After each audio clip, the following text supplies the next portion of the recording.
উপস্থিত মূলগ্রাম শাহ সুফি মরহুম হাফেজ আবুল ফয়েজ ভুইয়া সাহেবের বাড়ির প্রাঙ্গণে শাহ সুফি হজরত মাওলানা সুফি ফতে আলী রহমতুল্লাহের স্মরণে ও শাহ সুফি হজরত মাওলানা মরহুম হাফেজ আবুল ফয়েজ ভুইয়া রহমতুল্লাহ আলী প্রতিষ্ঠিত ইয়াজগারে আউলিয়া ইসালে সওয়াব মাহফিলের সম্মানিত সভাপতি আমাদের দাদা পেশাব কেবলা শাহ সুফি আলহাজ হজরত মাওলানা মুখলিসুর রহমান পীর সাহেব মাদ্দাজিল্লাহুল আলী বারাকাল্লাহু ফি হায়াতি, সকল বলে আমিন।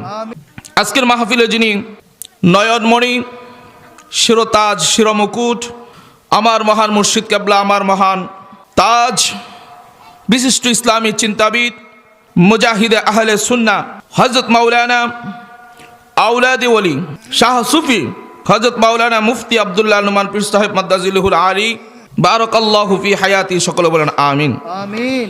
গদিনী শিল্পী খারেরা ফাতিহা দরবার শরীফ ও চেয়ারম্যান দাওয়াতুস সুন্নাহ বাংলাদেশ।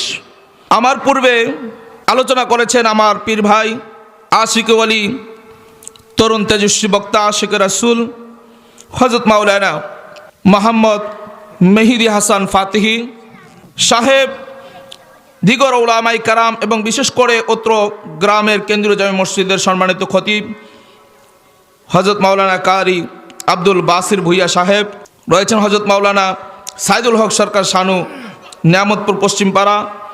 মাহফিলে আয়োজনে রয়েছেন মূলগ্রাম এলাকাবাসী বক্তবৃন্দ। আজকের এই বিশাল ওয়াজ দুয়ার মাহফিলে আল্লাহ তাআলা আমাকে আপনাকে আমাদেরকে মায়া করে, মহাব্বত করে, পছন্দ করে আজকের এই মাহফিলে আসার বসার তৌফিক করে দিয়েছেন। এই জন্য আমরা সকলে শুকরিয়া তান আদায় করি আলহামদুলিল্লাহ। আলহামদুলিল্লাহ, আরো জবান খুলে পড়ি আলহামদুলিল্লাহ।